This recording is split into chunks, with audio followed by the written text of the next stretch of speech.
ये जंग अब अलग अलग देशों के साथ साथ अलग अलग क्षेत्रों तक फैल चुकी है।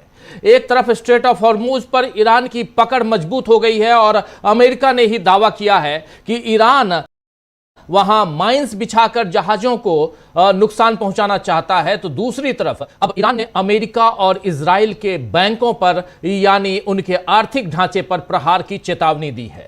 इसके अलावा ईरान ने यह भी कहा है कि अगर अमेरिका और इजराइल ईरान में सत्ता बदलने की कोशिश करते हैं तो ईरान अपने आखिरी प्रभावी मिसाइलों से इजराइल के डिमोना परमाणु रिएक्टर को निशाना बना सकते हैं। डिमोना परमाणु रिएक्टर जो इजराइल में है, उस रिएक्टर पर निशाना साध सकता है ईरान का कहना है। ये परमाणु रिएक्टर, जी हां, एक ईरानी अधिकारी के मुताबिक पूरे मध्य पूर्व के ऊर्जा ढांचे को भी टारगेट किया जा सकता है। ईरान की इस धमकी को हल्के में नहीं लिया जा सकता, क्योंकि इजराइल के डिमोना परमाणु रिएक्टर पर हमला हुआ तो उसका असर चेरनोबिल जैसी घातक, उसी टाइप से घातक हो सकता है। आपको बता दूं कि डिमोना में स्थित Shimon Peres Negev nuclear research centre Israel का सबसे संवेदनशील परमाणु ठिकाना माना जाता है। इस परमाणु रिएक्टर का निर्माण 1958 में हुआ। जी हां, 1958 में हुआ और उस समय फ्रांस ने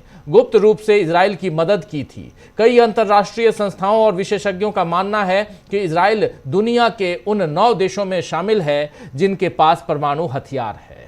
तो उन 9 देशों में जिसमें भारत भी है और पाकिस्तान भी है और इसमें इजराइल भी है। यानी अब तक अमेरिका और इजराइल जो धमकी ईरान को दे रहे थे कि हम तुम्हारे परमाणु ठिकाने को उड़ा देंगे, वही पलटवार अब इजराइल पर हुआ है। खास बात यह है कि ईरान के परमाणु हथियार की कोई पुष्टि नहीं है, जबकि इजराइल के पास परमाणु हथियार है, ये सब मान रहे हैं। इधर ईरान ने जिस तरीके से हॉर्मुज को अपने बचाव के लिए इस्तेमाल करना शुरू किया है, उसकी काट भी अमेरिका और इजराइल के पास नहीं है। अभी थोड़े दिन पहले ही खबर आई है कि स्ट्रेट ऑफ हॉर्मुज से गुजर रहे थाई झंडे यानी थाईलैंड के झंडे वाले कार्गो जहाज पर हमला हुआ है और जहाज के क्रू को बचाने के लिए ऑपरेशन चलाया जा रहा है।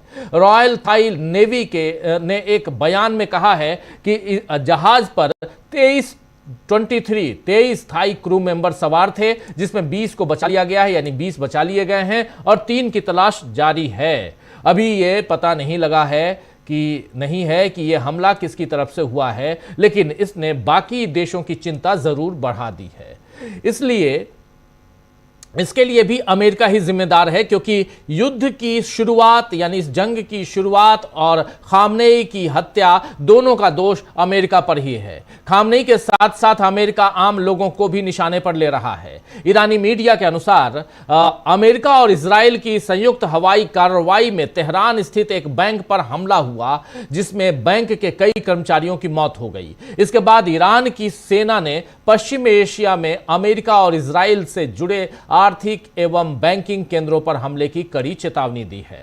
ईरान की प्रमुख सैन्य कमान खातम अल अंबिया के हेडक्वार्टर ने एक बयान जारी कर कहा है कि दुश्मन ने हमें अमेरिका और ज़ायोनी शासन से जुड़े आर्थिक केंद्रों और बैंकों पर हमला करने की खुली छूट दे दी है। बयान में कहा गया है कि दुश्मन की इस अवैध और असामान्य कार्रवाई के जवाब में पश्चिम एशिया में स्थित अमेरिका और इजराइल के से जुड़े आर्थिक एवं बैंकिंग केंद्रों को निशाना बनाया जाएगा।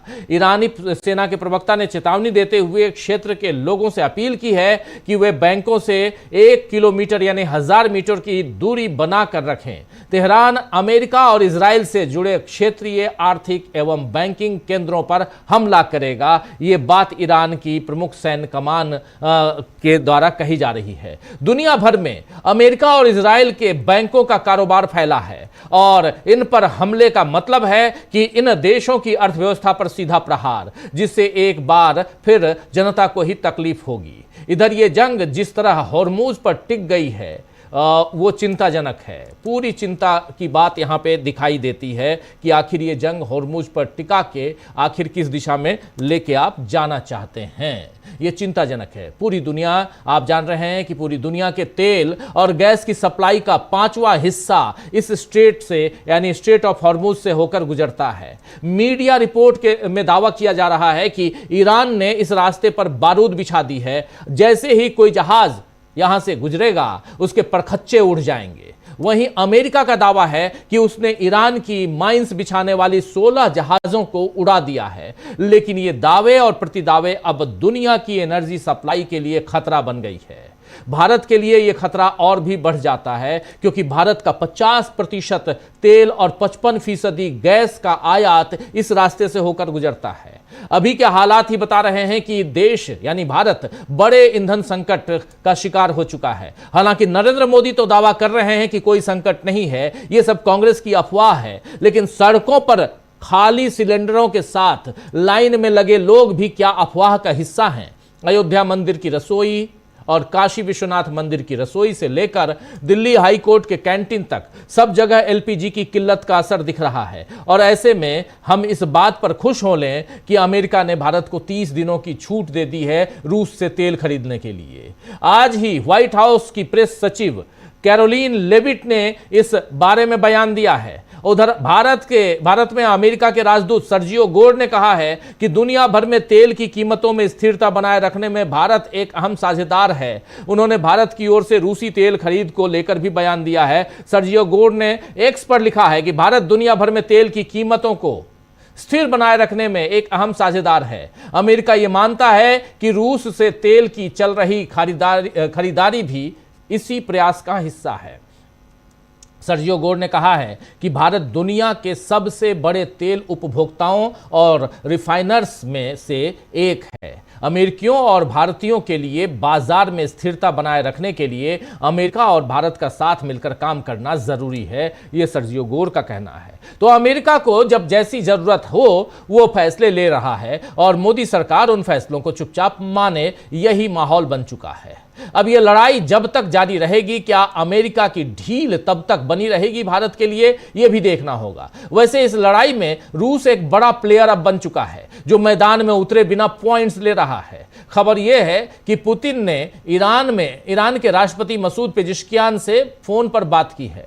रूस ने यहां कहा है कि मौजूदा संकट का समाधान सैन्य टकराव नहीं बल्कि राजनीतिक और कूटनीतिक बातचीत से ही संभव है। पश्चिम एशिया में बढ़ते संघर्ष को जल्द कम किया जाना चाहिए। रूस का रुख शुरू से यही रहा है कि विवादों को राजनीतिक और कूटनीतिक रास्ते से सुलझाया जाए। शुरुआत से ही हमने यानी पुतिन ने तनाव कम करने के लिए मध्यस्थता की पेशकश की थी। लेकिन फिलहाल हालात ऐसे हैं कि किसी भी समाधान के लिए कई देशों के बीच सहमति बनना जरूरी है। हम कूटनीतिक बातचीत को आगे बढ़ाने के लिए तैयार हैं, लेकिन इसके लिए सभी पक्षों को साथ आना होगा। तो अब क्या रूस की मध्यस्थता से अमेरिका, इजराइल और ईरान के बीच जो जंग चल रही है वो रुक जाएगी? क्या ईरान जो है रूस की बात मानेगा? क्योंकि उसने अभी तो समर्पण करने या बात करने से इनकार कर दिया है, लेकिन अमेरिका जरूर लड़ाई खत्म करवाने के पक्ष में है। तो क्या इस जंग से अब एक नदी वैश्विक व्यवस्था बनेगी? जी हाँ, नदी की बात यहाँ एक्चुअली वो जो उसकी बात हो रही है, यहाँ पे स्ट्रेट ऑफ हॉर्मुज की बात हो रही है। वो जो है वो एक अलग धारा में, ये जो स्ट्रेट ऑफ हॉर्मुज की हम बात लगातार कर रहे हैं, यहाँ से जो धारा बह रही है वो धारा जो है वो विश्व की अर्थव्यवस्था को चेंज करने में यहाँ पर बाधक बनेगी या यहाँ से विश्व को दुरुस्त करने में मजबूती से काम करेगी, ये भी देखना होगा। बहुत कुछ है यहाँ पे आज जानना। पूरी दुनिया में कैसे मचा हुआ है हाहाकार और कैसे इजराइल पर ईरान का बड़ा पलटवार हो रहा है, इन सब पे हम चर्चा करेंगे। हमारे साथ कुछ वरिष्ठ साथी जुड़े हुए हैं, पहले उनसे आपका परिचय करवाता हूं और फिर आगे बढ़ते हैं। देखिए, इस वक्त हमारे साथ 4 वरिष्ठ साथी जुड़े हुए हैं। हमारे साथ अमलेंदु उपाध्याय जी हैं, हमारे साथ प्रेम कुमार जी हैं, शकील अख्तर जी हैं, और उधर जरा नाम चेंज कर लीजिए, हमारे साथी ईरान से जुड़े हुए हैं अब्दी साहब हमारे साथ, शायद आबिद रजा नौशाद साहब हमारे साथ जुड़े हुए हैं। नौशाद साहब, आपका स्वागत करता हूं इस कार्यक्रम में। स्वागत इस्तकबाल अब तमाम दोस्त साथी शुभचिंतक आप सबका जो अब तक जुड़ चुके हैं, उनका भी, जो जुड़ने वाले हैं उनका भी स्वागत करता हूं। सबसे पहले नौशाद साहब आपके पास ही आना चाहता हूं।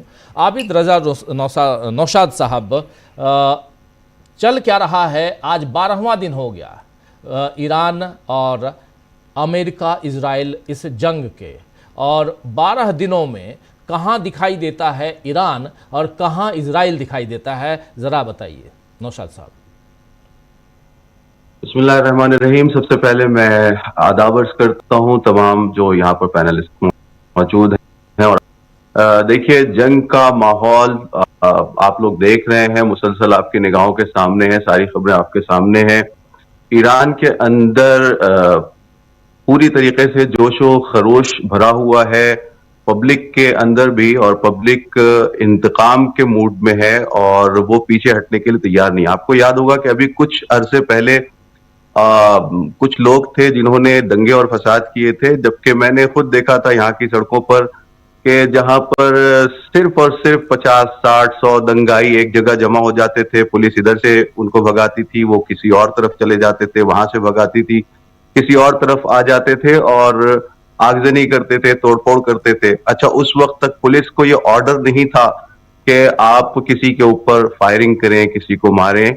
पुलिस को ये ऑर्डर नहीं था गवर्नमेंट की जानिब से कि ये सब हमारे अपने ही लोग हैं, कुछ लोग भटक गए हैं और उम्मीद करते हैं कि ये लोग वापस अभी आप कोई ऐसा इंतहाई कदम ना उठाएं जिससे किसी को नुकसान पहुंचे, जिसकी वजह से यहाँ पर पुलिस को, मैनेजमेंट को, बहुत सारे लोगों को और आम पब्लिक को मारा गया, कुर्बानियां देनी पड़ी। लेकिन फिर भी दंगाइयों के साथ उस तरह से पेश नहीं आया गया जिस तरह से पेश आना चाहिए था, क्योंकि इनकी सियासत ये थी कि पब्लिक को कंट्रोल किया जाए और समझाया जाए। जी। इतने दंगे होने के बावजूद अभी जो माहौल है, यानी उसी के कुछ ही दिन बाद अटैक करता है इसराइल, शायद उन्हीं दंगों पर तकिया करते हुए, उस पर भरोसा करते हुए कि ऐसा लगता है कि ईरान के अंदर जो है माहौल खराब हो चुका है और पब्लिक जो है हुकूमत के, गवर्नमेंट के अगेंस्ट हो चुकी है, सिस्टम के अगेंस्ट हो चुकी है। अब यहां पर जो है पब्लिक आकर और बाहर से अगर हमला होता है तो हुकूमत को तब्दील किया जा सकता है। उनका मानना यह था, उनका समझना ये था, जिसको उन्होंने मेयार बनाकर हमला किया, अटैक किया यहाँ के ऊपर, और ये सोच रहे थे कि 3-4 दिन हुकूमत का खात्मा हो जाएगा। सबसे बड़ी लीडरशिप को खत्म करने के बाद, जो कमांडर्स थे बहुत बड़े पहली सफ के, उनको खत्म करने के बाद उनका ये अंदेशा था और समझ रहे थे, जो कि ख्याल खाम साबित हुआ, कि यहां से पूरी तरह से हुकूमत तब्दील कर दी जाएगी और दूसरी कोई गवर्नमेंट, दूसरा कोई सिस्टम यहां पर ला दिया जाएगा। लेकिन वही पब्लिक जो 12 दिन की कुछ दिनों पहले जो दंगे हुए थे, उस दंगे में जो पब्लिक घरों में थी और उस तरह से निकल नहीं रही थी, वो पूरी तरह से आयतुल्लाह खामनेई के कत्ल के बाद जो है वो पूरी पब्लिक मैदान में आ गई और एक अजीब तरीके की यूनिटी, यानी मैं कई सालों से यहां पर हूं, कई नशेब फराज मैंने यहाँ पर देखे हैं कि किस तरह से उतार चढ़ाव हुआ है यहाँ के निजाम में, यहाँ के सिस्टम में, यहाँ पर किस तरह से मुख्तलिफ बार दंगे हुए हैं, बड़े पैमाने पर फसाद हुए हैं, हुकूमत तब्दील करने की कोशिश। लेकिन इस पूरे अरसे में बार बार ये पब्लिक बाहर निकली है निजाम के सपोर्ट में, सिस्टम के सपोर्ट में, गवर्नमेंट के सपोर्ट में। लेकिन अभी जो मैं देख रहा हूं यूनिटी पब्लिक के दरमियान, वो अजीब किस्म की है, यानी ऐसी मैंने पहले कभी नहीं देखी। और वो जोश, वो वलवला, वो एक इंतकाम सबकी आंखों में भी है और सबकी आंखों में गुस्सा भी है कि जुल्म के खिलाफ हमें खड़े रहना है।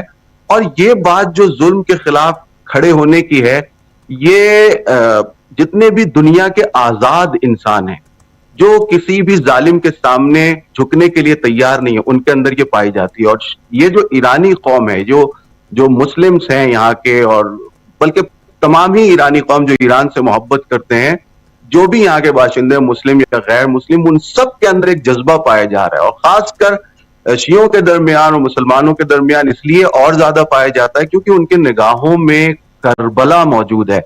और करबला एक ऐसी जगह है जहां पर जुल्म के खिलाफ तारीख का सबसे बड़ा कयाम हुआ, शहादतें दी गई, मगर जुल्म को बाकायदा एक्सपोज कर दिया गया। ये कौम उस करबला की मानने वाली है। दूसरी तरफ यानी माजी में अगर देखें, पास्ट में देखें, तो एक आइडियोलॉजी के बतौर इनके पास, और इसी तरह अगर फ्यूचर में देखें तो इनके पास महदवियत नाम की एक बहुत बड़ी चीज मौजूद है। महदवियत का अकीदा मौजूद है कि आखिर में, दुनिया के आखिर में एक प्रॉमिस सेवियर आएगा जो दुनिया को जुल्म से, ऑपरेशन से, नाइंसाफियों से, बेअदालती से पूरी तरह से निजात दे देगा और हर जगह अदल और इंसाफ का परचम लहराएगा।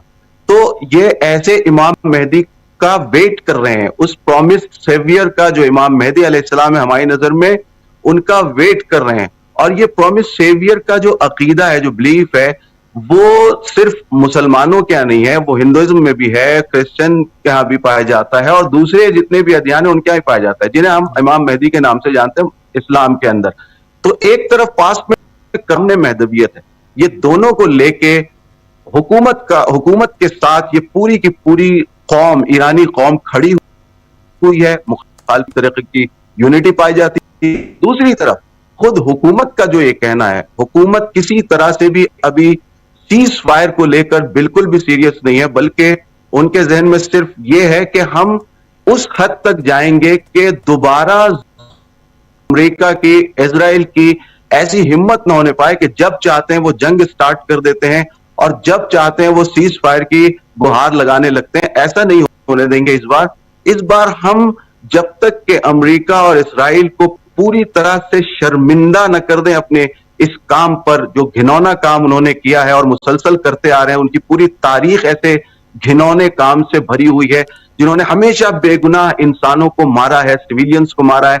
आज भी ईरान के अंदर आयतुल्लाह खामनेई को शहीद करने के बाद और दीगर उनके कमांडर्स को मारने के बाद ये मुसलसल जो अटैक्स हो रहे हैं, वो ज्यादातर अटैक्स सिविलियंस पर कर रहे हैं।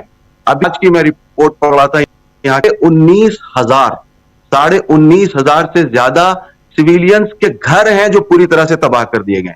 यानी सिविलियंस की बिल्डिंग पर मारना और शहीद करना, छोटे छोटे बच्चे, औरतें यहां पर मारी जा रही हैं। मैं आज देख रहा था 2 महीने की एक बच्ची का ताबूत रखा हुआ था। आज यहां मैं कुम में हूं, यहां हरम है, हजरत मासूमा सलामुल्लाह अलैहा का यहां पर रोजा है, होली श्राइन है। वहां पर कल ऐलान हुआ था कि यहां पर एक 3 साल के बच्चे की जो है वो तशय्ये जनाजा होगी, उसका ताबूत आएगा, उसको उठाया जाएगा। यानी छोटे छोटे बच्चों को, मजलूमों को कहीं पर भी जाके धमाका कर दे रहे हैं, कहीं पर भी जाके मार दे रहे हैं। यानी ज्यादातर इनके अटैक्स किस पर हुए हैं? सिविलियंस पर हुए हैं, जिसमें इन्होंने दी। तो मेरे कहने का खुलासा यह, मकसद यह है कि यहां पर अवाम और निजाम, अवाम, लोग और सिस्टम, हुकूमत, गवर्नमेंट, दोनों इस वक्त पूरी तरह यूमियान कि अमेरिका और इसराइल को यहां तक सबक सिखाना है कि दोबारा इनकी ऐसी हिम्मत ना होने पाए, और बल्कि इनका जो अहम जो मकसद है, एम है, वो ये है कि इस इलाके से, इस पूरे खित्ते से, इस पूरे जोग्राफिया से इधर का जो है, यहां से अमेरिका को खत्म कर देना है। चूंकि यहां पर तमाम फसादात की जड़ जो है, तमाम बुराइयों की जड़ अमेरिका का इंपीरियलिज्म है, अमेरिका की जिनायतें हैं, अमेरिका के जुल्म है, और उसके साथ साथ यानी इजराइल भी अगर कुछ कर रहा है तो वो खुद इतनी औकात नहीं रखता है कि वो यहां पर कुछ कर सके, मगर ये कि उसको अमेरिका का सपोर्ट है, असलहे अमेरिका से आ रहे हैं, प्लानिंग अमेरिका से आ रही है, इजाजत अमेरिका से मिल रही है। बार बार नेतन्याहू डोनाल्ड ट्रंप के पास जाता है, गुहार लगाता है और कुछ ना कुछ वहां से लेके आता है, फिर यहां पर रखता है उसको, यहां पर उसका इंप्लीमेंट करता है, जिसकी वजह से हमारा पूरा खित्ता, हमारा ये पूरा इलाका जो है वो मुश्किलों में दो चार हो गया है। कितनी महंगाई बढ़ने वाली है, कितने लोग मारे जा रहे हैं, तमाम मुल्कों पे इसका असर पड़ रहा है। उसकी सबकी जड़ जो है ना, जिसको हमारी जबान में कहते हैं शैतान अकबर, सबसे बड़ा शैतान अमेरिका और उसका पिट्ठू इसराइल है, जिसने, वरना ये खित्ता बहुत खूबसूरत है, यहाँ के लोग बहुत अच्छे हैं, एशिया हमारा बहुत अच्छा है, हमारा मुल्क हिंदुस्तान बहुत अच्छा है, और ये सारे ममालिक यहाँ जितने लोग यहाँ पे रहने वाले हैं, सब पीस चाहते हैं, पीसफुल हैं। ये बाहर से लोग, यानी सबसे बड़ा एक सवाल ये है जो हर इंसान के जहन में आना चाहिए, वो सवाल ये है कि अमेरिका इतनी दूर, इतने हजार किलोमीटर से, न जाने कितने हजार किलोमीटर अमेरिका है, वहां से चल के उसको इस खित्ते में आके रहने की और जीने की और यहां पर तूफान मचाने की, बेगुनाहों को मारने की इजाजत किसने दी है? यहां पर बेसिस बनाने की उसको जरूरत क्यों पड़ी है? क्या ईरान गया था अमेरिका, या अमेरिका आया ईरान पर अटैक करने? क्या वेनेजुएला गया था अमेरिका पर अटैक करने, या अमेरिका आया वेनेजुएला पर अटैक करने? क्या अफगानिस्तान, इराक और इस खित्ते के बहुत सारे दूसरे मुल्क गए थे वहां अटैक करने, या वो यहां अटैक करने आए थे? और वो नारे लगाते हैं कि हम जाके वहां पे फ्रीडम लाना चाहते हैं। यहां पर फ्रीडम पहले से मौजूद है, और आपके यहां से अच्छा फ्रीडम यहां मौजूद है। आप इंपीरियलिस्ट हैं, आप सिर्फ और सिर्फ एक्सप्लॉइट करना जानते हैं, आप सिर्फ कत्लेआम करना जानते हैं, मगर यहां पर सब लोग एक इज्जतमंदाना जिंदगी गुजारना चाहते हैं, एक दोस्ती के माहौल में जिंदगी गुजारना चाहते हैं, जितने ममालिक हैं सब पीसफुली जीना चाहते हैं, मगर इन लोगों ने आग लगाई। तो सबसे बड़ा सवाल यह कि अमेरिका यहां क्या कर रहा है, क्यों तबाही मचा रहा है? जी जी बिल्कुल बिल्कुल, अमेरिका क्या करना चाहता है, लेकिन जरा ये बताइए कि इजराइल के साथ क्या कुछ चल रहा है। इजराइल के ऊपर ईरान ताबड़तोड़ हमले कर रहा है, ये खबर आ रही है, लेकिन चूंकि आप ईरान में हैं और इजराइल से कुछ नहीं आ रहा है, इजराइल से एक वीडियो नहीं, एक फुटेज नहीं, कुछ नहीं। हमारे जो साथी वहाँ पे हैं नौशाद साहब, वो वहाँ से फ़ोन तक नहीं कर पा रहे हैं, ये हालात हो गए वहाँ पे। तो वैसे में आप बेहतर बताएंगे कि ईरान इजराइल के ऊपर, ईरान मिडिल ईस्ट के ऊपर, ईरान हॉर्मुज में जो कि कहा जा रहा है, और जो अमेरिका ने, अभी थोड़ी देर पहले मैं बता भी रहा था, अमेरिका ने कहा है कि पानी के नीचे माइंस बिछा रहा है ईरान। तो कितनी सच्चाई है? मिडिल ईस्ट के साथ क्या कर रहा है ईरान, ईरान इजराइल के साथ क्या कर रहा है, ईरान हॉर्मुज स्ट्रेट में क्या कर रहा है? ये तीन बातें।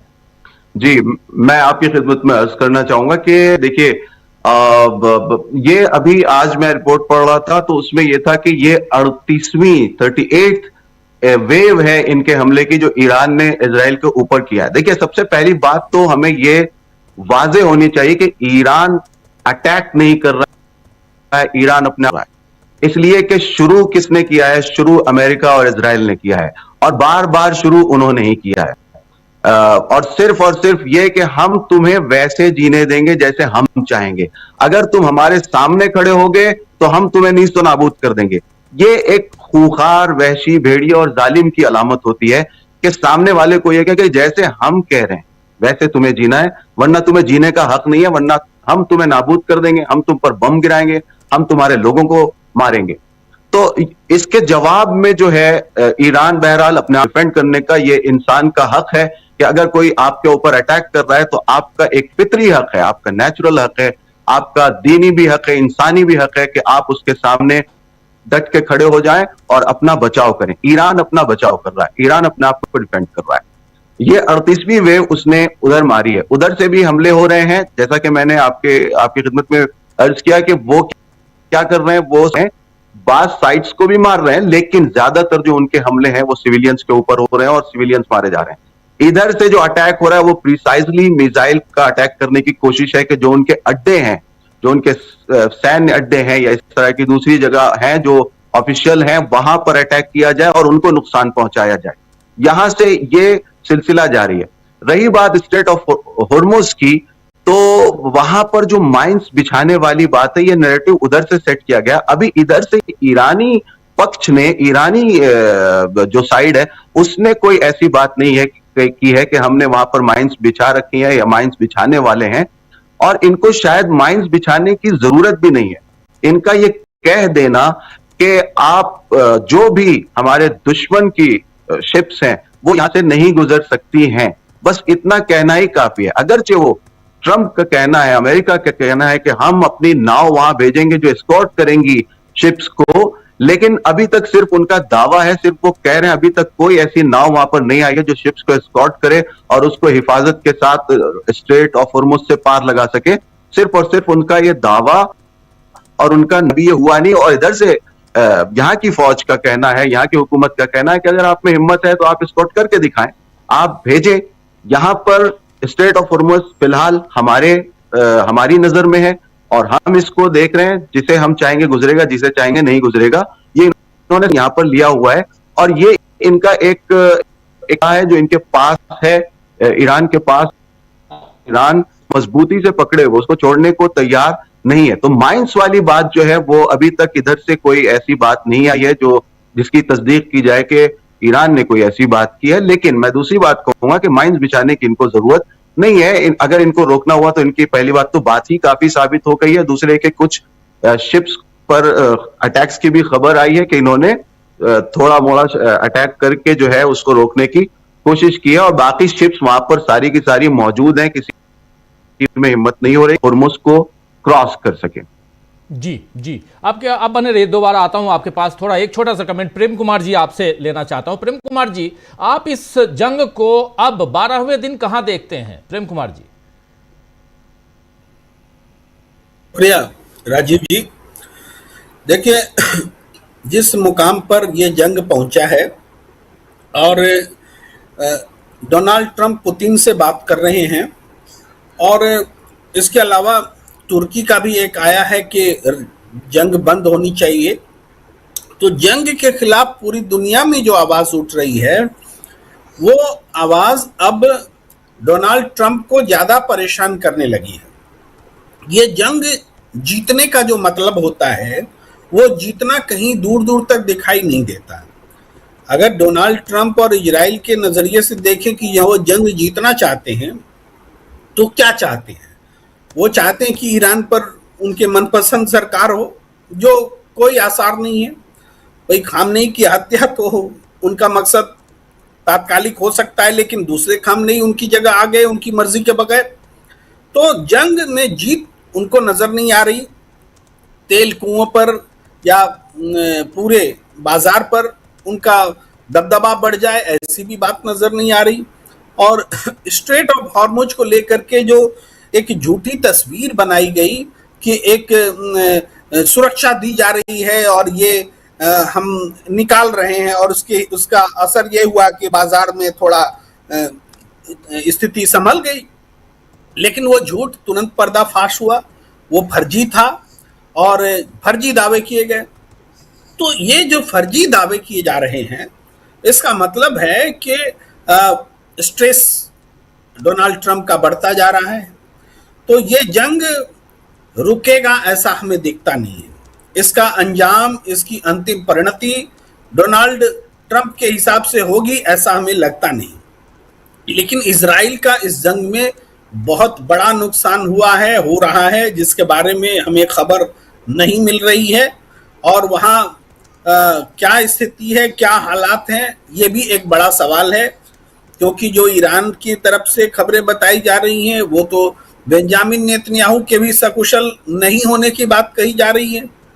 कई बैठकें जो तय थी नेतन्याहू की, वो नहीं हुई। तो वो क्या घायल हैं कि बीमार हैं कि क्या है स्थिति, ये भी एक सवाल है। लेकिन अगर बेंजामिन नेतन्याहू की सेहत को कुछ होता है युद्ध की वजह से, तो ये फिर एक बहुत बड़ा वाइटल पॉइंट होगा। इस जंग को हम उस रूप में ही देख रहे हैं कि ईरान की आक्रामकता में, रक्षात्मक आक्रामकता में कोई कमी नहीं आई है। वो उसका मॉरल डाउन नहीं हुआ है। उसकी क्षमता जरूर युद्ध के कारण घटी होगी, हो सकता है। नेवी पर दावा है कि हमने डोनाल्ड ट्रंप का कि हमने डिस्ट्रॉय कर दिया, कि एयर को लेकर के नुकसान पहुंचाया। लेकिन एयर और नेवी को आप डिस्टर्ब भी कर दें, 60% क्षमता भी खत्म कर दें, तब भी जब तक आप जमीन पर नहीं उतरेंगे, ईरान को अपनी मुट्ठी में करना उनके वश की बात नहीं है। और ईरान को मुट्ठी में नहीं करते हैं तो जंग क्या जीत गए। तो इसलिए ये जंग अमेरिका और इजराइल जीतने नहीं जा रहा है। ये तो अभी ही लिख लिया जा सकता है कि ये जंग अमेरिका जीतने नहीं जा रहा है, इजराइल जीतने नहीं जा रहा है। तो ये इस हालात में जो पूरी दुनिया पर जो प्रेशर बन रहा है, दुनिया की जो अर्थव्यवस्था खराब हो रही है, तो इसके लिए किसको जिम्मेदार ठहराया जाए, इसका उत्तर भी अमेरिका और इजराइल को परेशान कर रहा है। क्योंकि दुनिया अब एक तरफा बोल रही कि जो हालात बन रहे हैं हमारे भी देश में, भाई एलपीजी का संकट है और एस्मा लागू है, बहुत सारी चीजें दिख रही हैं, और घरेलू गैस की कीमतें बढ़ी, और दूसरी चीजों की पेट्रोल डीजल भी बढ़ेगा, पाकिस्तान में और दूसरे देशों में भी दिख रहा है। तो ये जो हो रहा है, इसका दोष किसका है? क्या खामनेई साहब जो शहीद हो गए उनका दोष दिया जाएगा, या दोष तो अमेरिका और इजराइल का ही माना जाएगा? तो एक फर्जी सर्वे भी अमेरिका में आया कि 52% लोग जो है डोनाल्ड ट्रंप के साथ हैं कि युद्ध जो है सही है। तो 52% अगर साथ में भी हैं, मान भी लिया जाए उस सर्वे को, तो अमेरिका की 48% जनता युद्ध के खिलाफ है। ये युद्ध जैसे राष्ट्रवादी फैक्टर जिसमें पूरा देश साथ होता है, उसमें अगर 48% जनता अमेरिका की वहां पर खिलाफ में खड़ी है, जिसमें उनकी पार्टी का भी 30% से ज्यादा लोग हैं, तो ये वहां डोनाल्ड ट्रंप की बहुत बड़ी हार है। तो इस तरह से हम देख रहे हैं कि इस युद्ध का जो साइड इफेक्ट है, या आफ्टर इफेक्ट तो बाद में आएगा। इन बिटवीन इफेक्ट जो है वो सीधे तौर पर डोनाल्ड ट्रंप की राजनीतिक भविष्य को, उनके राजनीतिक भविष्य को नुकसान करने वाला है, ये साफ तौर पर हमें दिखता है। जी जी जी जी, बिल्कुल बिल्कुल आप सही कह रहे हैं, ये साफ तौर पर दिखता है। जरा एक बार फिर नौशाद साहब को ले आइए स्क्रीन पे, और एक दो और सवाल जरा स्क्रीन पे ले आई। नौशाद साहब, जरा आपसे समझना चाहता हूं कि यहाँ पर जो बात यहाँ प्रेम कुमार जी कह रहे हैं, अमेरिका की बात अगर की जाए तो अमेरिका की तरफ से बहुत सारी बातें, बहुत सारे घटनाक्रम को बहुत तेज़ी से हम परिवर्तित होते हुए देख रहे हैं। हालांकि डोनाल्ड ट्रंप साहब जो हैं वो रोज़ सुबह जैसे ही जगते हैं एक मैसेज दे देते हैं अपना ट्रूथ सोशल पे, और उस मैसेज में रोज़ कुछ ना कुछ रोज़ कहते हैं कि आज रात को कत्ल की रात बना देंगे हम ईरान के लिए, आज सबसे बड़ा सबसे ज़ोरदार हमला करेंगे हम। और जब रात को शाम को, आप तो चूंकि वहाँ हैं और आप अच्छी तरह से देख रहे हैं ये विजुअल्स, आप लोगों के ज़रिए ही हम तक आए हुए हैं, इन विजुअल्स को देखकर हम साफ समझते हैं कि रात के वक्त इफ्तार के बाद, चूंकि रमज़ान का महीना चल रहा है, इफ्तार के बाद लोग सड़कों पे रहते हैं, और अगर बगल में कहीं मिसाइलें या बम बरसाए जाते हैं तो वो अल्लाह अकबर के नारे लगाते हैं। ये सारे विजुअल्स आए हुए हैं, हमने अपने दर्शकों तक वो तमाम चीज़ें पहुंचाई हुई हैं। लेकिन अमेरिका के रोल में और इन सब बातों को जो डोनाल्ड ट्रंप कह रहे हैं उसको ईरान के लोग कैसे देख रहे हैं? क्या अमेरिका को लेके, इजराइल को लेके आपकी चर्चा, ईरान के जो आम आवाम वहां है उससे आपकी चर्चा होती होगी, बात होती होगी, उनकी क्या प्रतिक्रिया है, जरा ये बताइए, क्योंकि ग्राउंड जीरो पे आप हैं। जी, सबसे पहले तो अदा करूंगा प्रेम कुमार साहब का कि उन्होंने बहुत ही अच्छी बातें की, और बहुत ही इससे समझ में आता है कि हमारे प्रेम कुमार साहब काफी इस सिलसिले में इंसाफ पसंद हैं, और सारी बातों को मद्देनजर रखते हुए फिर कोई नतीजा लेते हैं और फैसला करते हैं। पिछली तरफ मैं एक बार पलटूंगा, उसके बाद आपके आगे के सवाल का जवाब वो ये कि ये जो आपने एक बात कही थी उसमें मुझसे जवाब उसका रह गया था पिछली बार, वो ये कि ईरान इधर से अटैक कर रहा है मगर उधर से कोई तरह की खबर इजराइल से नहीं आ रही है। तो जाहिर है कि ये बहुत ही बड़ी तरीके की जो है या बुरी तरीके की सेंसरशिप है वहां पर, कि उधर के जो हम पर अटैक हो रहे हैं, हमले हो रहे हैं, उसको न दिखाया जाए। भाई इधर के मिसाइल जा रही हैं और वहां पर जाके पड़ रही हैं, तो कुछ ना कुछ तो वहां कर रही होंगी ना, तो आप उसके विजुअल्स क्यों नहीं दिखा रहे हैं? जबकि 2-2 टन का लास्ट जो कल रात हमला किया है वो 2 टन के उसमें जो है बारूद भरे हुए थे, वो मिसाइल उन्होंने भेजी। 4 खुर्रमशहर 4 मिसाइल बहुत ही खतरनाक मिसाइल हो जाके पड़ा भी, और इनका कहना भी है, ईरानी साइड का दावा है कि हमने सबसे संगीन और सबसे भारी हमला कल रात किया है। तो जब भारी हमला हुआ है तो उधर भारी असर भी होगा, तो क्यों आप दिखा नहीं रहे? अगर वहां कुछ नहीं हुआ है तो कम से कम वही दिखाइए आप कि भाई कुछ नहीं हुआ है। छुपाना इस बात की दलील है कि आप बहुत कुछ छुपा रहे हैं और अपने आप को बचा रहे हैं, और अपनी जो अपना ब्लंडर है उसको शो नहीं करना चाह रहे हैं, आपकी जो शिकस्त हो रही है उसको दुनिया से छुपाना चाह रहे हैं। लेकिन दुनिया के सामने इंशाल्लाह सारी हकीकतें खुल के आएंगी। जी, नेतन्याहू के सकुशल न होने की या उनके सिलसिले में भी खबरें इस तरह की आ रही हैं, गर्दिश कर रही हैं, और बहुत से उनके दीगर ऑफिशियल्स की और दीगर ओहदेदारों की इस तरह की खबरें आ रही हैं, जिससे समझ में नहीं आ रहा है कि वहां से कोई तस्दीक नहीं हो रही है, हाँ या ना नहीं कहा जा रहा है, जो इन बातों को और इन सवालों को और भी गहरा बना देते हैं। और दूसरे कि जो 16 नेवी शिप्स को नाबूद करने की बात डोनाल्ड ट्रंप ने कही कि हमने उधर तो शिप्स पर हमला किया ईरान के और उसको पूरी तरह से नाबूद कर दिया है, उसकी भी इधर से कोई ऐसी तस्दीक नहीं हुई है। तो इधर से मुसलसल झूठ भी बोला जा रहा है और सेंसर भी किया जा रहा है। और अफसोस की बात ये, मेन स्ट्रीम मीडिया जो दुनिया का है वो भी उनके हाथों में है। लिहाजा आप इस मीडिया से, जो मेन स्ट्रीम मीडिया है, बड़ी बड़ी मीडिया चैनल्स हैं, इंटरनेशनल हो या जो लोग जो मीडिया, छोटी मीडिया, उनसे खबर लेके कॉपी पेस्ट करते हैं, तो उनसे हम तवक्को नहीं रख सकते हैं, एक्सपेक्ट नहीं कर सकते हैं कि वो हमें सच दिखाएंगे। लिहाजा हमें खुद तलाश करना होगा, हमें खुद सच के पीछे जाना होगा। मैं सारे ऑडियंस से कहना चाहता हूं कि आपको अगर ईरान के बारे में न्यूज चाहिए, ईरान की खबरें सुननी है, तो ऐसे लोगों की तरफ जाइए, ऐसे प्लेटफॉर्म पर जाइए, जैसे ये डीबी लाइव है या इस तरह के दूसरे इंसाफ पसंद प्लेटफॉर्म्स है, जिनको आप सुने, दोनों तरफ को इंसाफ के साथ ये बताएंगे आपको, या खुद भी जाके सर्च करें। दुश्मन मीडिया से, जो ईरान की दुश्मन मीडिया है, उससे आप एक्सपेक्ट ही क्यों करते हैं कि वो आके आपको ईरान के बारे में अच्छी अच्छी खबरें सुनाएगा? वो तो जाहिर है कि वो जितनी बुरी बातें हैं, जितनी तोहमत है, जितना भी बुरी बातें वो चिपकाएंगे ईरान के ऊपर और आपको पेश करेंगे, और आप समझेंगे चूंकि इतना बड़ा चैनल CNN, BBC, फला डेका, ये सारे चैनल हैं और वो पेश कर रहे हैं तो सच्ची पेश कर रहे होंगे। ऐसा नहीं है। इंसान, आज का जमाना जो है आंखों रखने का है, जहन को खुला रखने का है, और सच का साथ दीजिए। देखिए, इंसानियत जो है ना, सच के साथ में, अगर हम इंसान हैं, हम जानवर नहीं है, बल्कि हम तो देखने जानवरों में भी वफादारी पाई जाती है, बहुत सारी अच्छी अच्छी सिफतें उनके अंदर पाई जाती हैं। हम जानवरों से तो बदतर नहीं है, हम इंसान हैं।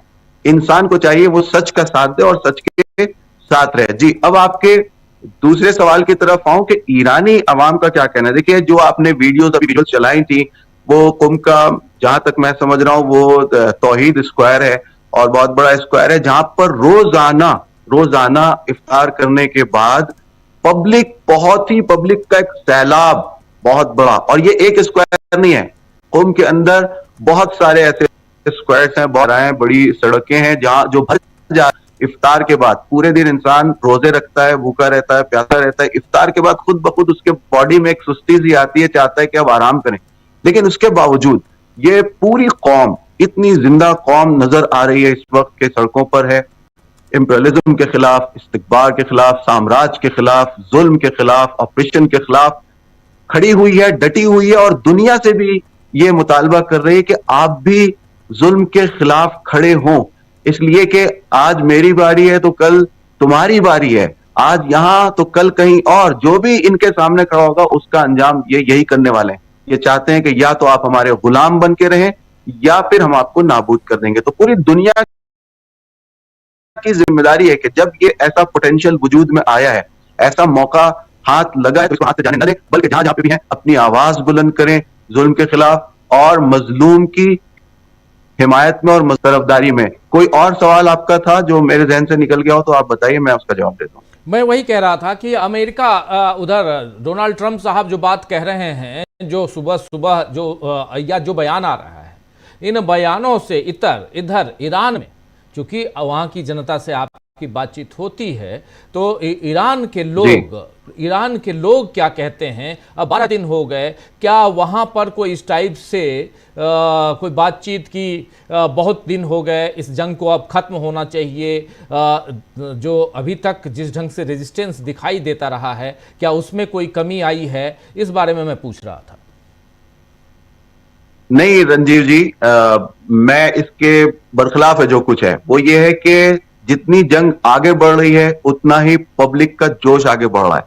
मुझे अभी तक कहीं से कोई आवाज नहीं सुनाई दी है, न कहीं लिखी हुई, न किसी की बोली हुई, या ईरानी, मैं दुकानों पे जाता हूँ, टैक्सी हूं, तो मुझे कहीं भी इस तरह की बात नहीं आई है कि यार जंग कब तक चलेगी, अब रोक देना चाहिए। उसकी एक बड़ी वजह यह है कि इन्होंने बहुत अच्छी तरीके से ऐसा सिस्टम बना रखा है कि पब्लिक के अंदर कोई इस तरह की बेचैनी पैदा नहीं होगी। जंग यहां हो रही है, डायरेक्ट अटैक यहां हो रहे हैं, लेकिन यहां पर सारी दुकानें खुली हुई हैं, सारे मॉल्स खुले हुए हैं, सुपर मार्केट्स खुली हुई हैं, सब जगह सामान बिल्कुल भरे हुए हैं, रैक्स बिल्कुल खाली नहीं है। और कोई इंसान, ये ताज्जुब की बात है, मैं खुद इस बात पर हैरत कर रहा था कि हमने अमेरिका जैसी ताकत है, इसराइल जैसी ताकत है, जिसका दुनिया लोहा मानती है, वो अटैक कर रही है। उसके बावजूद ईरानी पब्लिक इतनी समझदार है इस जंग के मौके पर कि उसने जाके बेतहाशा खरीदारी नहीं की है कि स्टॉक कर लें सारा सामान, कल क्या होगा नहीं मालूम है।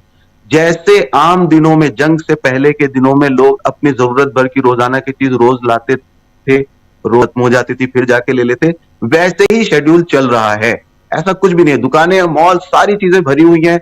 और ईरानी गवर्नमेंट ने भी कह रखा है कि हमारे पास 1 साल तक का कोई भी ग़िज़ाई किल्लत, खाने की किल्लत, पीने की किल्लत, किसी तरह की कमी नहीं होने वाली है। सब कुछ मौजूद है, मेडिकल सिस्टम उसी तरह से काम कर रहा है, ट्रांसपोर्ट उसी तरह से काम कर रहा है, दुकानें उसी तरह से खुली हुई हैं, लोग खरीदारी उसी तरह, कोई बेचैनी नहीं पाई जा रही, बल्कि जोश पाया जा रहा है। जोश ऐसा पाया जा रहा है कि लोग ये नहीं चाह रहे हैं कि जंग रुके। ये शहादतें हैं, सिविलियंस मारे जा रहे हैं, बेगुनाह हो रहे हैं, लेकिन उसके बावजूद इनके अंदर जज्बा है कि भाई जुल्म के खिलाफ हमने एक्शन लिया है तो हमें कुर्बानी देनी पड़ेगी। ये यहाँ है, जो कि मैंने आपको शुरू में बताया कि करबला से ये पूरी आइडियोलॉजी जो है इस्लामिक और करबला से आई हुई इमाम हुसैन अलैहिस्सलाम से आई हुई आइडियोलॉजी है जो इनके जहनों में। इनका कहना है कि नहीं, ट्रंप की धमकियों से हम नहीं डरने वाले हैं, ट्रंप की गीदड़ हम नहीं डरने वाले हैं। वो अपनी धमकियों को अमल में भी ला चुका है, उसके बावजूद हम नहीं डरने वाले हैं। हम देखते हैं कि जुल्म कहां तक जाता है और सरफरोशी की तमन्ना अब हमारे दिल में है। देखना है जोर कितना बाजुए बातिल में, ये इनके ये बाजुए कातिल में कितना जोर है, ये देखना चाहते हैं। वरना जंग का कौन मुआफिक है? जितने लोग हैं दुनिया के पीसफुल लोग, वो जंग नहीं चाहते हैं। जंग तो कभी मजबूरी बन जाती है तो जंग लड़ना पड़ती है, अपने वजूद की जंग, अपने वैल्यूज की जंग। मजबूरी बन जाती है तब इंसान जंग लड़ता है। वरना कौन सही समझ वाला इंसान है, कौन सही जिसके पास अक्ल मौजूद है, वो चाहेगा कि खामखा किसी को मारे या किसी से जंग करे। वो एक शेर है ना कि जंग क्या मसलों का हल देगी, जंग तो खुद ही एक मसला है। जी, तो ये जंग इन्होंने अटैक नहीं किया है, ये अपना डिफेंस कर रहे हैं, अपना दिफा कर रहे हैं, अपने आप को बचाएं। और अपने आप ही को नहीं बचा रहे हैं, इंसानियत की जंग है ये, इंसानियत को बचा रहे हैं। अगर यहां पर इजराइल और अमेरिका अपनी इस कारिस्तानी में कामयाब हो जाते हैं, खुदा न खास्ता कि नहीं होंगे, बिल्कुल नहीं होंगे, कतन नहीं होंगे, हरगिज नहीं होंगे, जैसा कि प्रेम कुमार जी ने कहा, अमेरिका और इस्राइल हारने वाले हैं, जीत उनकी नहीं होने वाली। मैं कहता हूं कि प्रेम कुमार जी से आगे बढ़ के मैं कहना चाहता हूं कि अभी भी वो अपनी जंग हार चुके हैं। और उसकी सबसे बड़ी दलील यह है कि ट्रंप की बौखलाहट नजर आ रही है। जो बहुत ताकतवर होता है, जिसे पता होता है कि मैं जीत रहा हूं, वो बौखलाता नहीं है, वो बहुत पीसफुल रहता है, मुस्कुराता है, आराम से रहता है। लेकिन ट्रंप के बयानात को आप इस 10-12 दिन की जंग में आप देखें, ट्रंप के बयानात कितनी बार तब्दील हुए। कभी हाँ बोलता है, कभी ना बोलता है, कभी मुझे नहीं पता है, कभी पता है। आप एक डेटा निकालिए और देखिए कि ट्रंप के बयान इन दिनों में कितनी बार बदले हैं। वो अगर कोई इंसान देख ले तो उससे पता चलता है साफ कि ये शिकस्त और हार की अलामत है। जी नौशाद साहब, एक खबर अभी आ रही है, CNN की खबर है कि ईरान ने Google, Amazon, Microsoft, Nvidia, IBM, Oracle और पलांटीर के इजराइल, दुबई और अबू धाबी में जितने भी इनके ऑफिसेज हैं उनको अपने टारगेट सूची में, लिस्ट में ले लिया है। इनके ऊपर भी ये हमला कर सकता है, ये CNN की रिपोर्ट है। और उसके अलावा ईरान की तस्नीम न्यूज़ एजेंसी ने इजराइल और खाड़ी देशों में, गल्फ कंट्रीज़ में जो अमेरिकी ऐसे जो प्रौद्योगिकी कंपनियां हैं, मतलब यही गूगल और ये सब, इनके कार्यालयों, इनके ऑफिसेज, दफ्तर जो हैं और जो इनके जो बुनियादी ढांचे हैं, उसको इन्होंने अपने टारगेट लिस्ट में ले लिया है ईरान ने। ये खबर आ रही है, ये इसको जरा आप बताइए कि इसमें कितनी सच्चाई है ये, क्योंकि ये खबर यहाँ आ रही है CNN से, और दूसरा है ईरान की तस्नीम न्यूज़ एजेंसी से। जी, अभी मैंने ईरानी साइड में ऐसी खबर खुद अपनी आंखों अभी मैंने ईरानी साइड से ऐसी खबरें अपनी आंखों से तो नहीं पढ़ी हैं, लिहाजा मैं अभी इस कंडीशन में नहीं हूं कि मैं इसकी तस्दीक कर सकूं कि ऐसा है या नहीं। लेकिन मैंने जो पढ़ा है वो ये था कि बैंक के बारे में, जो खातमुल अंबिया इनकी फौज का एक हिस्सा है, खातमुल अंबिया ने ये कहा है कि बैंक और जो बैंक है वहां के और उसके 1 किलोमीटर के अतराफ में कोई न रहे ताकि आम पर नुकसान न पहुंचे। इसलिए जो प्रिंसिपल्स हैं जंग के, उसके मुताबिक इन्होंने कहा है कि आप उसको खाली कर दीजिए। और उसकी वजह यह है कि बैंक को इनिशियली नहीं मार रहे हैं, यानी ये अटैक नहीं कर रहे हैं, बल्कि कल की खबर है कि कल तेहरान में बांग के इनका सिपा बैंक है, उसके एक शोबे पर इन्होंने, एक ब्रांच पर इन्होंने अटैक किया, मिसाइल अटैक किया, जिसमें वहां के बैंक, यानी आप सोचें कि बैंक में काम करने वाले लोगों को मारने का क्या मतलब है। बैंक के लोग उसमें मारे गए हैं, कई लोग मारे गए हैं बैंक में, बहुत में इंजर्ड हैं। तो इन्होंने कहा है कि अब हमारे हाथ खुले हुए हैं, किया है तो हम पर जवाब देना फर्ज होता है, इसलिए कि हम अभी जवाब नहीं देंगे तो आप कल दूसरे बैंक को और दूसरी ऐसी जो पब्लिक प्रॉपर्टी है उसको अटैक करने की कोशिश करेंगे, जो कि ऑलरेडी आप कर रहे हैं। लेकिन बैंक पर हम हमला उस वक्त तक नहीं करते जब तक आपने न किया होता, लेकिन आपने जब हमला कर दिया तो इन्होंने जवाब दिया। और दूसरी बात, अभी हमला ईरान ने किया नहीं है बैंक पर, अभी सिर्फ कहा है, देखते हैं कि आगे क्या होता है। रही बात इन चीजों की जो आपने नाम लिए, गूगल है और इस तरह की जितनी भी चीजें हैं, एआई कंपनीज हैं, इन पर अगर ईरान ने ऐसा कहा है तो वो भी इसीलिए कहा है कि क्योंकि इस जंग में ये सारी कंपनियां जो हैं टेक्निकली और टेक्नोलॉजी के एतबार से इजराइल को और अमेरिका को फुल सपोर्ट कर रही हैं। ईरान का कहना है कि हम सिर्फ अमेरिका और इजराइल से जंग नहीं लड़ रहे हैं, बल्कि हम 40 मुल्कों से जंग लड़ रहे हैं, क्योंकि कोई इनको इंटेलिजेंस की प्रोवाइड कर रहा है, कोई इनको जो है दूसरी मालूमात को, ऐसे हर तरह से इनको सपोर्ट किया जा रहा है। एक ईरान है, 40 मुल्क सामने खड़े हुए हैं जो मुख्तलिफ तरीके से ईरान को खत्म करना चाहते हैं, दबाना चाहते हैं, इंसानियत की आवाज को दबाना चाहते हैं और जालिम की सफ में जाकर खड़े हो गए। तो इनका कहना है कि हम 2 मुल्कों से नहीं 40 मुल्कों से लड़ रहे हैं। तो इंटेलिजेंस जो है ना, एआई के जरिए आप देखें कि पैलेस्टाइन की जंग हो, हिजबुल्लाह से जो उन्होंने जंग की लुबनान के अंदर, और आज ईरान के अंदर भी उन्होंने एआई का बखूबी इस्तेमाल किया है, बहुत ज्यादा आर्टिफिशियल इंटेलिजेंस का इस्तेमाल किया है लोगों को मारने के लिए और तबाहियां मचाने के लिए। तो ये कंपनीज भी उनको इंफॉर्मेशन प्रोवाइड कर रही हैं और इन इंफॉर्मेशन को प्रोवाइड करने ने ऐसा कहा है। अगर कहा है तो चूंकि अभी इसको फैक्ट चेक करूंगा कि ऐसा कहा है या नहीं कहा है, लेकिन बैंक वाला तो मैंने खुद पढ़ा है कि बैंक और उसके अतराफ में से जो लोग हैं वो हट जाएं ताकि बेगुनाह इसमें न मारे जाएं। लेकिन अभी अटैक किया नहीं है, आगे देखते हैं क्या होता है। जी बिल्कुल बिल्कुल। जरा एक सवाल शकील जी के पास आना चाहता हूं। शकील जी, जरा ईरान की बात हो रही है और ईरान से हमारे साथी आबिद रज़ा नौशाद साहब हमारे साथ जुड़े हुए हैं और बहुत इत्मीनान से वहाँ की तमाम बातें, ग्राउंड ज़ीरो की बातें बता रहे हैं, आप सुन ही रहे हैं। इधर हिंदुस्तान में जो चल रहा है वो हम लोग देख ही रहे हैं। एक सवाल जो ईरान से भी हम समझना चाहेंगे, ये ऑयल एंड गैस की बात, और जो हिंदुस्तान में हाहाकार मचा हुआ है वहाँ क्या चल रहा है, ज़रा वो भी पूरी दुनिया में। अमेरिका परेशान है, दूसरे देश परेशान हैं, पाकिस्तान परेशान है, हिंदुस्तान परेशान है, सब परेशान है।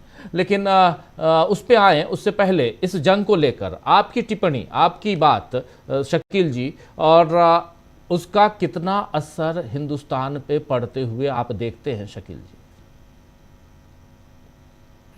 नौशाद साहब ने बहुत अच्छी तरह ईरान के अंदरूनी हालात के बारे में बताया और वो ये बता रहा है पूरी दुनिया को कि किस तरह जो ईरान की आवाम है वो मजबूती के साथ खड़ी हुई है। इसमें जो सबसे खास बात हमें लगी, क्योंकि हमने भी बहुत सारे वार देखे हैं, वार होने से पहले के माहौल देखे हैं, लोग सीधे बाजारों की तरफ दौड़ते हैं। व्यापारी खुद कहते हैं कि ज्यादा सामान खरीद लो ताकि वो जमाखोरी कर सकें, काला बाजारी कर सकें। लेकिन अगर ईरान के अंदर लोग अपनी जरूरत भर का सामान खरीद रहे हैं, लोग बिल्कुल डरे हुए नहीं हैं, लोगों को इस बात की कोई फिक्र नहीं है कि कल बाजार में सामान रहेगा या नहीं रहेगा, तो आप समझ लीजिए कि अमेरिका ईरान का मुकाबला नहीं कर सकता। जिस मुल्क की जो जनता है, अवाम है, वो अगर इतनी हिम्मत के साथ खड़ी हो जाए, लड़ाइयां, जंग सेना लड़ती है, फोर्स लड़ती है, यहां तो जनता लड़ने को तैयार हो गई है, जनता लड़ रही है। ये जो आप दिखा रहे हैं दृश्य, जिस तरह से, और रमजान में खास तौर से, रमजान में लोग जो दुनियावी काम होते हैं वो थोड़ा कम करना शुरू कर देते हैं, अपने दीनी काम में, रोजे में, नमाज में, तराबियों में, इनमें ज्यादा मशगूल रहते हैं। लेकिन ईरान की जनता जिस तरह से खड़ी हुई है, मुकाबला कर रही है, तो इसीलिए जो ट्रंप साहब की बौखलाहट है, उनका जो फ्रस्ट्रेशन है, इजराइल के साथ उनकी जो जबानी झड़पें हो रही हैं, और इजराइल के प्रधानमंत्री नेतान्याहू का कोई पता नहीं है। सबसे आश्चर्यजनक बात तो यह है कि उनके बारे में कोई खबर ही नहीं है, इजराइल के बारे में कोई खबर नहीं है। बहुत अच्छी बात बता रहे थे नौशाद साहब कि आखिर मिसाइल वहां जा रही हैं तो जाके कर क्या रही हैं, नुकसान नहीं हुआ, बताइए। ये तो बड़ी शान की बात है आपके लिए कि ईरान की मिसाइल गिरी, कोई नुकसान नहीं कर पाई, लेकिन वो ये भी नहीं बता रहे।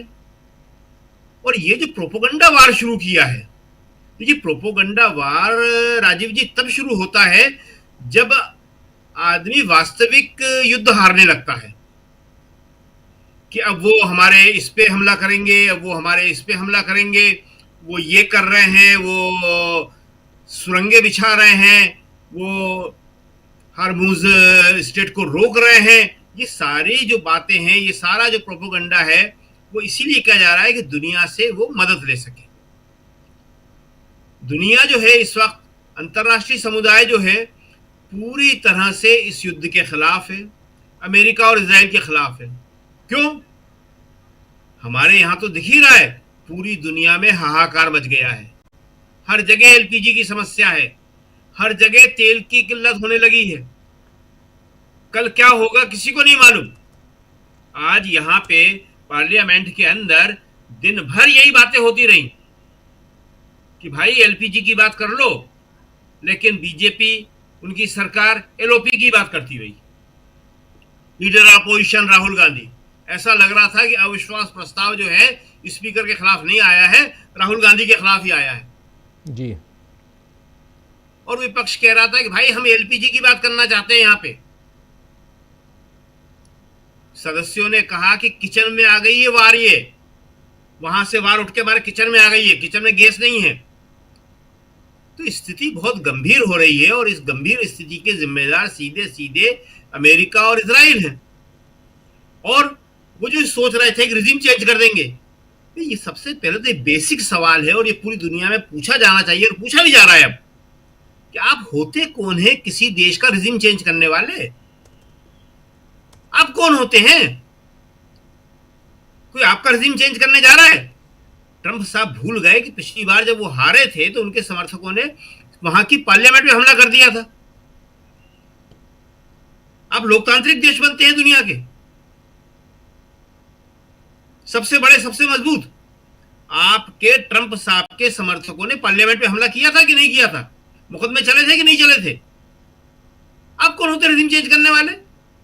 या इजराइल कौन होता है रिजीम चेंज करने वाला? इस तरह तो दुनिया के हमारे ख्याल में 200 के करीब मुल्क हैं, 180-85 जो संयुक्त राष्ट्र में है, यूएन में है। आप कहीं भी कर सकते हैं। वेनेजुएला के राष्ट्रपति को आप उठा के लाए ना। अभी नौशाद साहब बता रहे थे कि आप इराक में गए, अफगानिस्तान में गए, ईरान में आ गए, वेनेजुएला के राष्ट्रपति को ले आए। वियतनाम में भी आप गए थे, बहुत बुरी तरह मुंह की खा के आना पड़ी थी। कोरिया में भी आपने किया है ये सब। आप कहां नहीं गए? अमेरिका का अभी कुछ दिनों पहले हमने लिखा था, अभी देख के फिर से बता देंगे, ऐसे कितने देश हैं जहां अमेरिका ने बम नहीं गिराए? उनकी संख्या बहुत बड़ी संख्या है। जब पिछली बार वो ईरान पे उसने हमला किया था, उस वक्त हमने लिखा था इस बात को। कितने देशों पे अमेरिका ने बम गिराए हैं? आप कौन हो भाई? आप काहे को ठेकेदार बने हुए हो? अगर आपको लोकतंत्र की इतना ही ख्याल है तो आपको इस्तीफा दे देना चाहिए इस आधार पे कि आपके समर्थक जाके वहां की पार्लियामेंट पे, जिसको लोकतंत्र की सबसे ऊंची जगह कही जाती है, वहां हमला कर रहे हैं। और आपने क्या कांग्रेस से वहां की पार्लियामेंट जिसे कहते हैं, जो हमारे यहाँ लोकसभा कहलाती है, उससे क्या आपने परमिशन ली है इस हमले के लिए? कोई अधिकार है आपके पास? पूरी दुनिया इसको इल्लीगल वार कह रही है, अवैध युद्ध। और अवैध युद्ध तो है ये। आप वहां के राष्ट्रपति को, सुप्रीम लीडर को मार रहे हैं ईरान के, आप वहां पे बच्चों को मार रहे हैं। उससे ज्यादा शर्मनाक बात कोई होगी नहीं। कल जो हमारे विदेश सचिव रहे हैं शिवशंकर मेनन, उन्होंने बहुत बड़ी बात कही है और पूरी दुनिया कह रही है इसको। 200 के करीब बच्चे, और जो उनकी कब्रों की तस्वीरें लोगों के सामने आई हैं, और एक हमने यहाँ पे कविता शेयर की थी हिंदुस्तान में, नौशाद साहब इसके ऊपर बहुत दर्दनाक पोएट्री लिखी जा रही है। लोग लिख रहे हैं इसके ऊपर, यहाँ के जो पोएट हैं, कवि हैं, वो लिख रहे हैं। अभी अगर कहेंगे तो हम उसको सुना सकते हैं। हमने उसको अपने सोशल मीडिया पे डाला है उसको, कि बच्चियों को, लड़कियों को, लड़कों को, सिविलियन को आप मार रहे हैं और बात कर रहे हैं आप डेमोक्रेसी की। तो आप तो ये वार जो है जंग हार चुके हैं, इंसानियत की जंग आप हार चुके हैं। तो राजीव जी, ये जो है हिंदुस्तान में इसका क्या असर है, इसको हमें लगता नहीं है कि बताने की जरूरत है। सरकार बहुत छुपाने की कोशिश कर रही है, मगर कौन सा ऐसा शहर है जहां सिलेंडर लिए हुए लोग जो है गैस एजेंसी के बाहर लाइन नहीं लगाए हुए हों? कोई ऐसा शहर नहीं है, कोई ऐसा कस्बा नहीं है, स्मॉल टाउन नहीं है। और सबसे बड़ी बात यह है कि आज तीसरा दिन है पार्लियामेंट शुरू हुए, पार्लियामेंट का बजट सेशन, सरकार की तरफ से एक लफ्ज भी न ईरान वार पे बोला गया, न एलपीजी की समस्या पे बोला गया, न अमेरिका द्वारा वहां पे मारे गए सुप्रीम लीडर के बारे में बोला गया, और न वहां पे जो नया सुप्रीम लीडर बने हैं उनकी बधाई के लिए बोला गया। भारत की सरकार या मोदी साहब जो है वो ये सोच रहे हैं कि चुप रह के वो बच जाएंगे। शिवशंकर मेनन ने क्या कहा? उन्होंने यही बात कही जो हमने परसों कही थी, जो चुप रहेगा, जो अनिर्णय का शिकार रहेगा, जो फैसला नहीं लेगा, दुनिया उसको कोई महत्व नहीं देगी, दुनिया उसको पूछने वाली नहीं है। आपको फैसला लेना पड़ेगा। अगर आप ईरान के साथ पुरानी दोस्ती रखते हैं, पुराने संबंध हैं, और वो भी छोड़ दीजिए, आप अगर ये नहीं देखते कि हमलावर कौन है, बिल्कुल सही सवाल कहा नौशाद जी ने, क्या ईरान गया था वहां हमला करने के लिए? इसका जवाब दे दें ट्रंप साहब। और यूएन कहां है किसी को मालूम नहीं है। इजराइल जवाब दे दे कि हमला करने कौन गया था जी।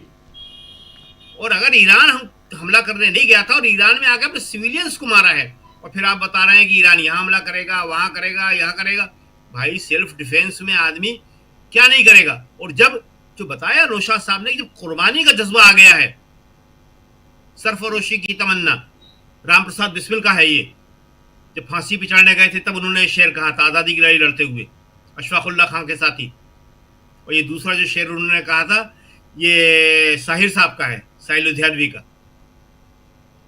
तो हिंदुस्तान के शायर, कवि, ये सब शुरू से लेके और आज के जो नए हैं वो भी लिख रहे हैं। सब हिंदुस्तान में इंसाफ के लिए लड़ने वाले हमेशा मौजूद रहे हैं, और ये बात हमारे प्रधानमंत्री नहीं समझ रहे हैं।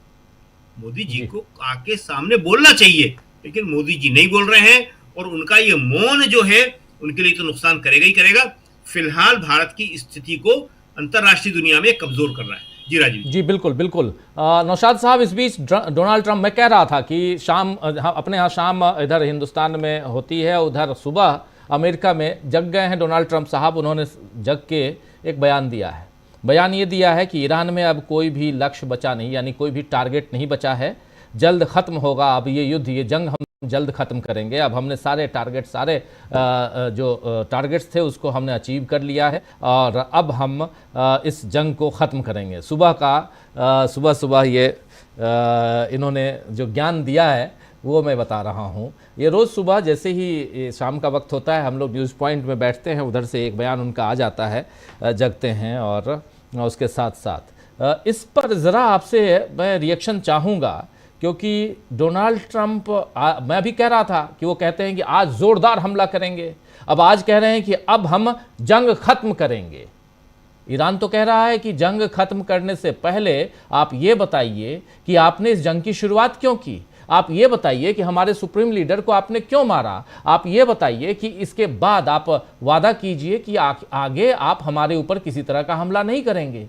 लेकिन ये सारी बातें अगर नहीं होंगी तो फिर ईरान क्या करेगा आगे? क्योंकि ईरान के जितने भी लीडर, जितने भी हैं टॉप लीडर्स हैं, सबके बयान, चाहे राष्ट्रपति पेजेश्कियान की बयान देख लीजिए, चाहे अब्बास अरागची विदेश मंत्री की बयान देखूं, चाहे लारिजानी का बयान देखूं, सबके बयान वैसे, IRGS की बयान वैसे ही आ रहे हैं सबके बयान। इसलिए समझना चाहता हूं कि आज अब इस बयान के बाद ईरान क्या कहेगा, थोड़ी सी आपसे उस बारे में जानकारी।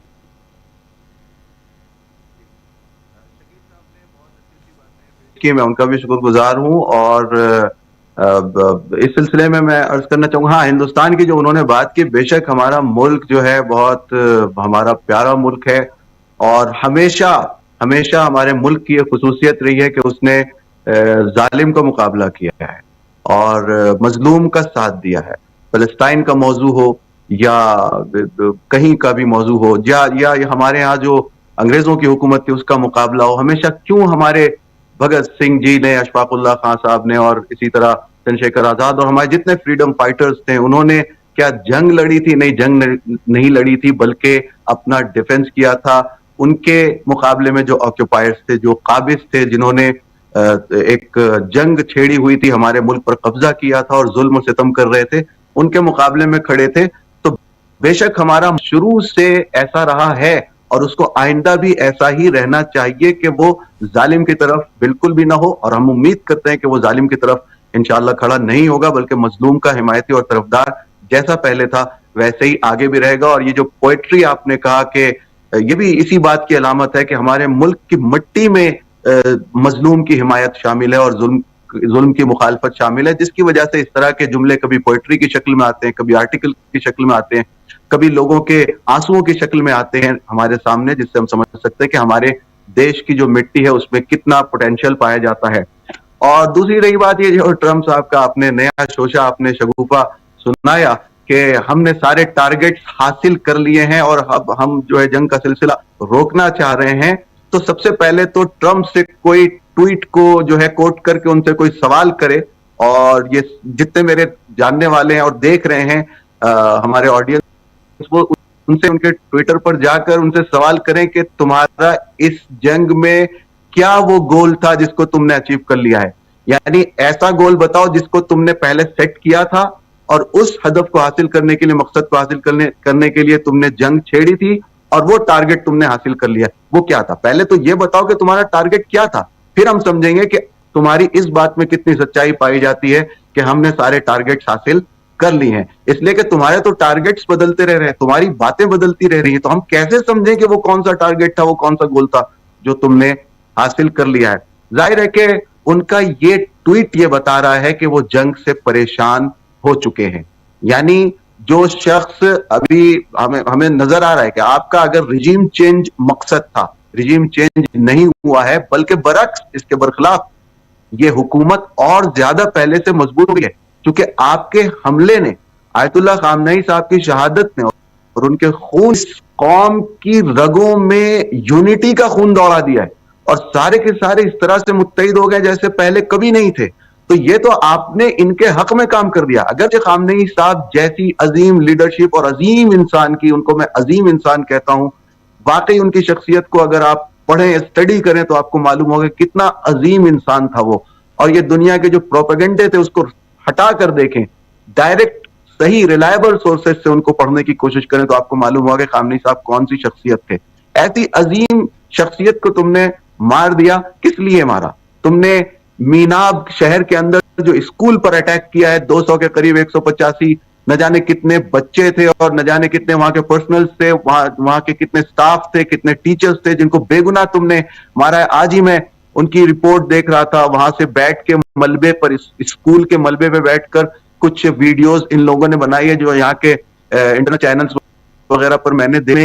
एक टीचर है जो सर्वाइवर है, वो आकर 3 टीचर बैठी, एक इंटरव्यू में देख रहा था जो बीच में बयान करके बम गिरा है, मैंने फला मिले के बच्चियों का जो स्कूल गर्ल्स थी उनका नाम लेके, वो इतने साल की थी, इतनी छोटी सी बच्ची थी, वो वहां पड़ी थी, वो इधर पड़ी थी, उसकी आंखें बाहर आ गई थी, उसका गला कट गया था, उसके हाथ अलग हो गए थे। यानी इतनी दहशतगर्दी तुमने किस लिए की थी? वो कौन सा टारगेट है जिसको तुमने हासिल कर लिया? इतनी दहशतगर्दी करने के बावजूद, इतनी खबासत दिखाने के बावजूद, इतने लोगों को अपना भेड़िए वाला चेहरा दिखाने के बावजूद तुमने क्या हासिल कर लिया? यहाँ पर क्या रजीम चेंज हो गया?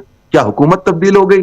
क्या यहाँ पर लीडरशिप खत्म हो गई? एक लीडर गया, दूसरा लीडर आ गया। अभी मालूम है आपको यहां पर क्या नारा लगाया जा रहा है? यहां पर नारा लगाया जा रहा है, ये 19 माह रमजान को, जो शब 19 माह रमजान शब कद्र होती है, 3 शब कद्र होती है, उसमें यहां पर उसमें पहली शब कद्र में ऐलान हुआ है आयतुल्लाह सैयद मुज्तबा खामनेई साहब की लीडरशिप का, और मैं वहां मौजूद था, यही होली श्राइन ऑफ हरम मासूमा हज़रत सलामुल्लाह अलैह में, वहां मैं मौजूद था। वहां मैंने देखा कि जैसे ही उनका नाम आया है पब्लिक में क्या जोश भर गया।